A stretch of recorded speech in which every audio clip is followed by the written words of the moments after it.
Good morning, student. In this video lecture, we will see exponential distribution.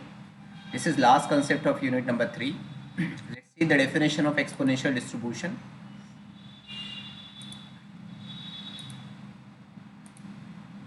A random variable capital X is said to have exponentially distributed if its density function is given by f of x is equal to alpha e raised to power minus alpha x greater than 0, and f of x is equal to 0 if x less than or equal to 0.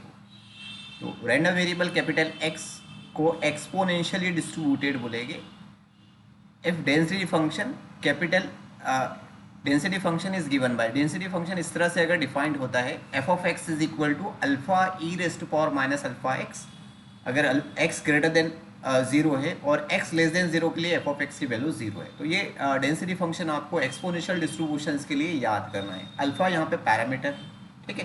तो बस इतनी ही इसकी definition है और इसी definition पे हमको example solve करना है. देखो, जब भी एक एक्सपोनेंशियल डिस्ट्रीब्यूशन का क्वेश्चन आता है मतलब आपको प्रोबेबिलिटी कैलकुलेट करना है और उसके अंदर ये बताता है कि जो रैंडम वेरिएबल है वो एक्सपोनेंशियली डिस्ट्रीब्यूटेड है, ठीक है. तो देखेंगे हम एग्जाम्पल नंबर 1. एग्जाम्पल नंबर 1 है find mean and variance of exponential distribution f of x is equal to 1 upon beta e raise to power minus x upon beta x greater than 0 beta greater than 0 और is equal to 0 otherwise, ठीक है. तो देखो, exponential distribution जो आपको दिया है question में f of x is equal to 1 upon beta e raise to power minus x upon beta, इसका मीन और वेरिएंस कैलकुलेट करना है. मीन और वेरिएंस हमने देखे इसी चैप्टर के अंदर, हमने मैथमेटिकल एक्सपेक्टेशन पढ़ी, ठीक है. अगर आपको याद होगा तो ई ऑफ एक्स है ना, mathematical expectation E of x को ही मीन बोलते हैं. और दो डिफरेंट वेरिएबल के लिए हमने पढ़े, एक डिस्क्रीट रैंडम वेरिएबल और कंटिन्यूस रैंडम वेरिएबल. तो डिस्क्रीट रैंडम वेरिएबल के लिए क्या होता है, summation x f of x, right है. और e of x is equal to continuous random variable के लिए क्या होता है, कंटिन्यूस रैंडम वेरिएबल के लिए होता है integration minus infinity to plus infinity x f of x, ठीक है. तो हमारा जो डिस्क्रीट रैंडम वेरिएबल है यहाँ पे एक्सपोनेंशियल डिस्ट्रीब्यूशन के लिए वो कंटिन्यूस होता है. तो हम ये वाले डेफिनेशन यूज़ करेंगे मीन कैलकुलेट करने के लिए. और उसके बाद वेरिएंस, वेरिएंस के लिए क्या है, वेरिएंस का फॉर्मूला है variance of x is equal to e of x square minus e of x whole square. ये ऑलरेडी सब कैलकुलेशन हम कर चुके हैं ऊपर मैथमेटिकल एक्सपेक्टेशन जहाँ हमने पढ़े थे, तो ये एग्जांपल हम कर चुके हैं. अब हमको ये एक्सपोनेंशियल डिस्ट्रीब्यूशन के लिए मीन और वेरिएंस कैलकुलेट करना है. तो देखो, कैपिटल एक्स जो है वो कंटिन्यूस रैंडम वेरिएबल है, तो mean e of x is equal to minus infinity to plus infinity x f of x d x हो जाएगा, राइट है. अब यहाँ पे हमको एफ ऑफ एक्स की वैल्यू पुट करना है. एफ ऑफ एक्स की वैल्यू पुट करने के लिए देखो, एफ ऑफ एक्स की वैल्यू दो इंटरवल में डिवाइड है. कौन कौन सी दो इंटरवल है अगर आप देखेंगे यहाँ पे, तो x इज इक्वल टू 0 ये रियल लाइन है और राइट हैंड साइड में प्लस इन्फिनिटी होता है और लेफ्ट हैंड साइड में माइनस इन्फिनिटी होता है. अब यहाँ पे जो x ग्रेटर देन 0 है, x ग्रेटर देन 0 का मतलब x vary from 0 to infinity, मतलब ये वाला इंटरवल x ग्रेटर देन 0. तो x ग्रेटर देन 0 है तो एफ ऑफ एक्स की वैल्यू आपको लेना है 1 upon beta e raise to power minus x upon beta. इस इंटरवल के अलावा जितने भी इंटरवल बन रहे हैं, मतलब यहाँ पे कौन सा इंटरवल बन रहा है, सिर्फ एक ही बन रहा है 0 टू इन्फिनिटी को छोड़कर, x ग्रेटर देन 0 को छोड़कर आपका एक ही इंटरवल बन रहा है minus infinity to 0, that is x less than 0. तो x अगर माइनस इन्फिनिटी टू 0 रहेगा तो आपको एफ ऑफ एक्स की वैल्यू 0 लेना है, ठीक है. तो एफ ऑफ एक्स की वैल्यू मेरे को यहाँ पुट करने के लिए इस इंटरवल को, ये डेफिनेशन के हिसाब से जो क्वेश्चन में डेफिनेशन दिया उस हिसाब से इंटरवल को ब्रेक करना पड़ेगा, ये लिमिट ऑफ इंटीग्रेशन को. तो देखो, हमारी लिमिट ऑफ इंटीग्रेशन कहाँ से कहाँ तक है, minus infinity to plus infinity.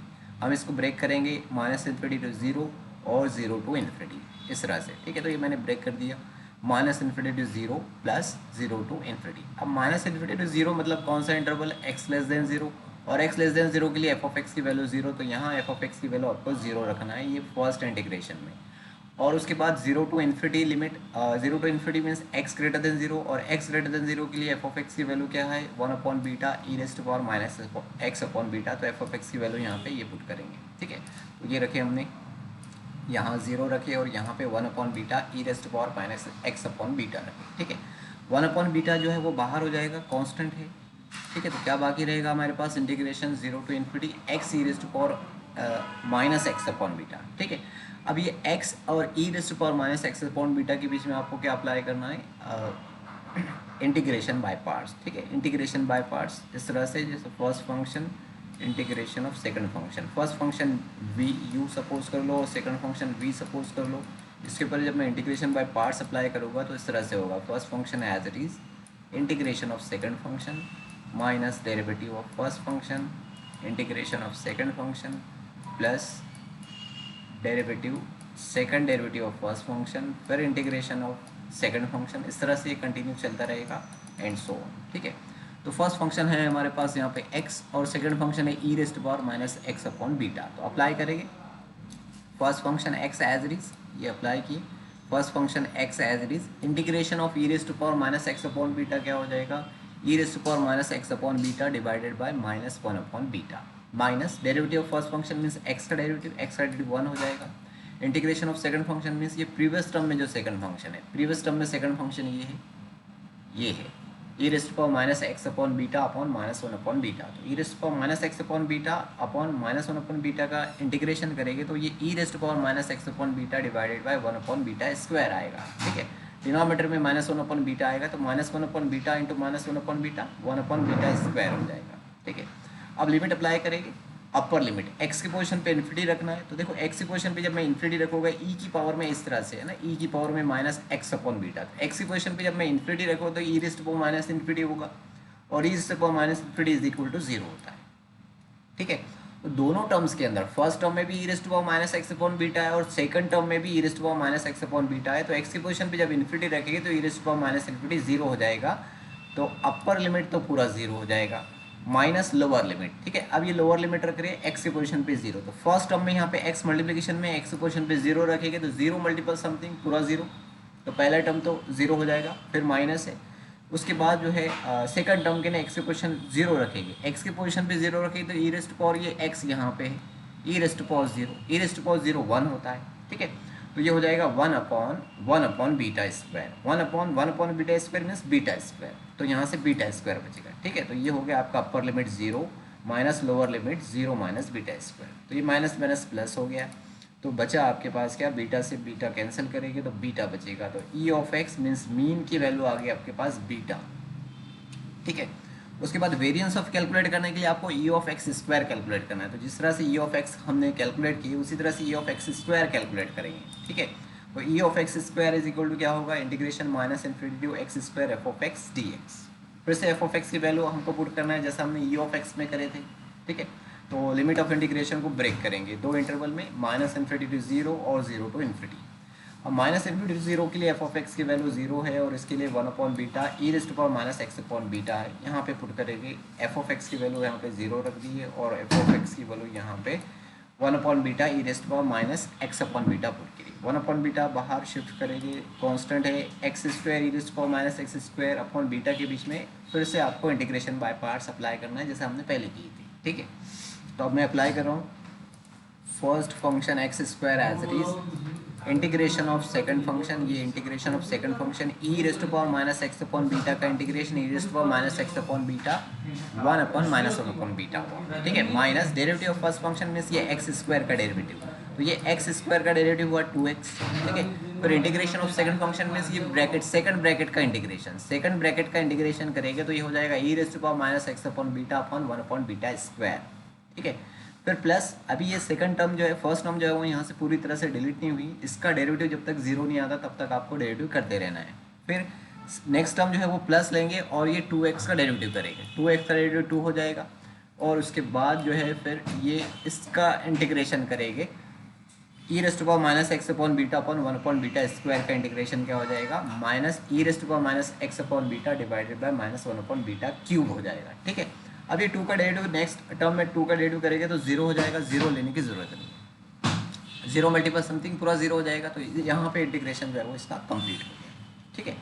अब अपर लिमिट अप्लाई करेंगे तो देखेंगे आप e raise to power minus x सभी टर्म में, ये फर्स्ट टर्म में, सेकंड टर्म में, थर्ड टर्म में, तो e raise to power minus infinity 0 मतलब अपर लिमिट अप्लाई करने के बाद पूरा आंसर 0 हो गया। माइनस लोअर लिमिट 0, तो फर्स्ट टर्म में एक्स मल्टीप्लिकेशन में 0 रखे यहाँ पे तो 0 मल्टीपल समथिंग 0 हो जाएगा, सेकंड टर्म में भी एक्स मल्टीप्लिकेशन में ये भी 0 हो जाएगी और थर्ड टर्म में एक्स मल्टीपल में नहीं है, e raise to power minus x है, मतलब एक्स के पोजीशन पे 0 रखे तो e raise to power 0, e raise to power 0 1 हो जाएगा, ठीक है। तो 1 अपॉन -1/β³ दैट इज आंसर आएगा -2β³। ठीक है, ये आया फर्स्ट टर्म 0, सेकंड टर्म 0 और थर्ड टर्म के अंदर -2/β³। माइनस साइन इसमें एंटर करेंगे तो माइनस माइनस प्लस हो जाएगा, बीटा से एक बीटा कैंसिल हो जाएगा, दैट इज आंसर आ जाएगा 2β²। सॉरी, यहाँ पे 2β² आएगा, ये 2 है यहाँ पे। ठीक है, 2β²। और वेरिएंस क्या होता है? Variance of x is equal to e of x square minus e of x whole square. तो ई ऑफ एक्स स्क्वायर की वैल्यू कैलकुलेट की हमने 2β², ये 2β² आना चाहिए।